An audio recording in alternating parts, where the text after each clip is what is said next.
Operaciones con listas.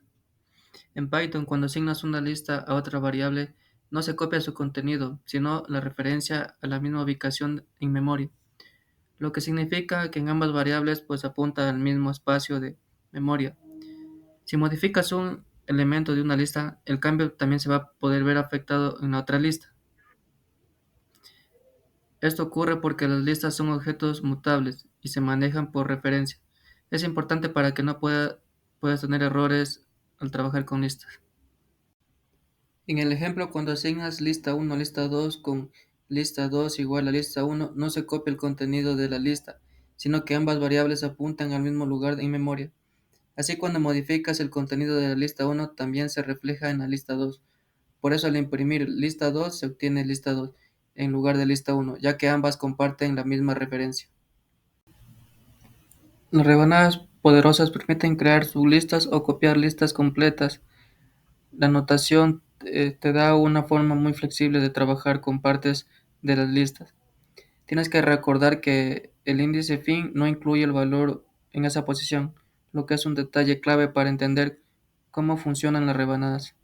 Además que las rebanadas no afectan la lista original, lo que te da seguridad al manipular los datos sin cambiar la fuente original. Bueno, las rebanadas en Python nos permiten obtener una sublista de una lista original, esta sin modificar la lista original. La sintaxis general para hacer una rebanada es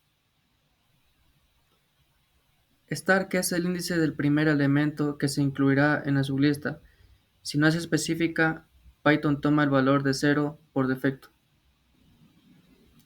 End es el índice del primer elemento que no se incluirá en la sublista, es decir, la sublista incluye los elementos hasta end-1. Si no se especifica, Python toma el valor length my_last por defecto.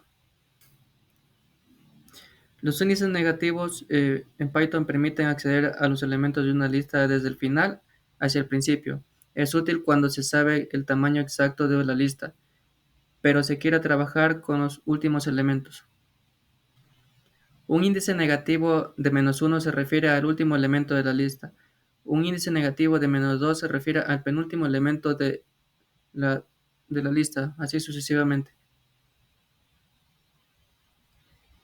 Star puede ser mayor que end, en cuyo caso Python devolverá una lista vacía. Si star es omitido, comienza desde el principio de la lista con el índice 0.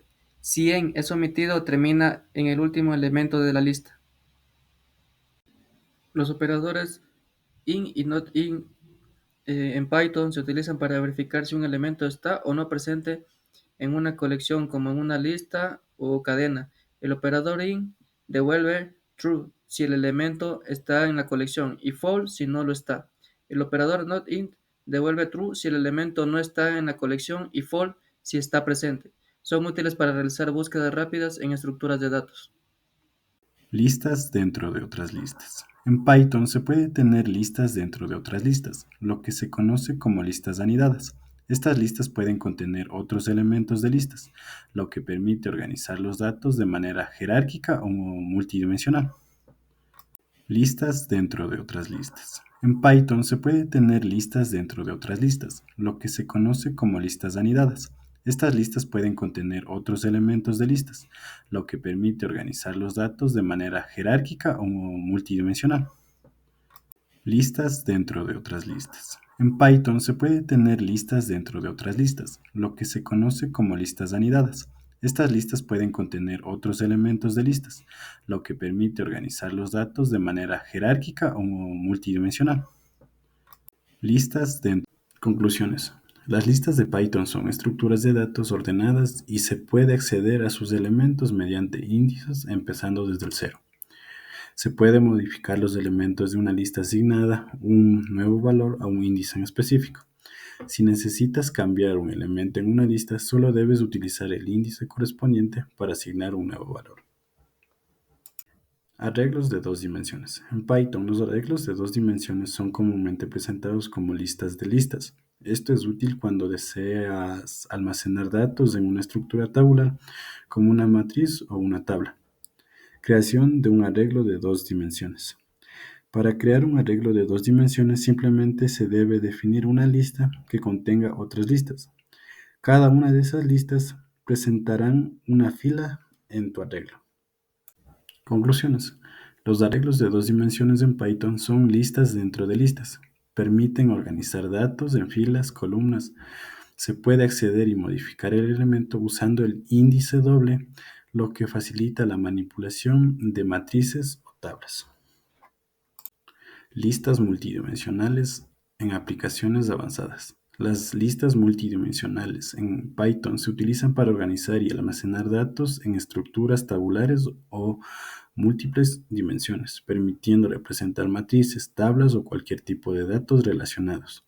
Son útiles para cálculos complejos, manipulación de grandes volúmenes de datos y tareas como la implementación de algoritmos de búsqueda, ordenación o análisis de patrones. Aquí en la pantalla se puede apreciar los comandos más utilizados. ¿Por qué debo aprender esto? Aprender a trabajar con listas de listas en Python no solo te proporciona una herramienta poderosa para manejar datos complejos, sino que también es un paso fundamental para entender muchos conceptos avanzados de programación, matemáticas aplicadas, análisis de datos y algoritmos. ¿Para qué aprendí esto? Aprender a trabajar con listas de listas en Python es esencial para organizar y manipular datos complejos, resolver problemas matemáticos y algoritmos avanzados, mejorar tus habilidades en programación y optimización, prepararte para proyectos de ciencia de datos, IA y programación competitiva, usar bibliotecas y herramientas avanzadas como Pandas y NumPy, expandir tu conocimiento en programación y hacerlo transferible a otros lenguajes. Tienen una gran aplicación en ingeniería civil. Las matrices y las listas tienen múltiples aplicaciones claves. En el análisis estructural se usan para calcular las deformaciones y fuerzas internas mediante las matrices de rigidez y el método de los elementos finitos, dividiendo estructuras complejas en elementos simples. En la hidráulica nos permite modelar redes de distribución de agua y la simulación en el flujo en los suelos, utilizando las ecuaciones de diferencias finitas. En topografía representan modelos de elevación y cálculos geográficos, como la distancia y ángulos.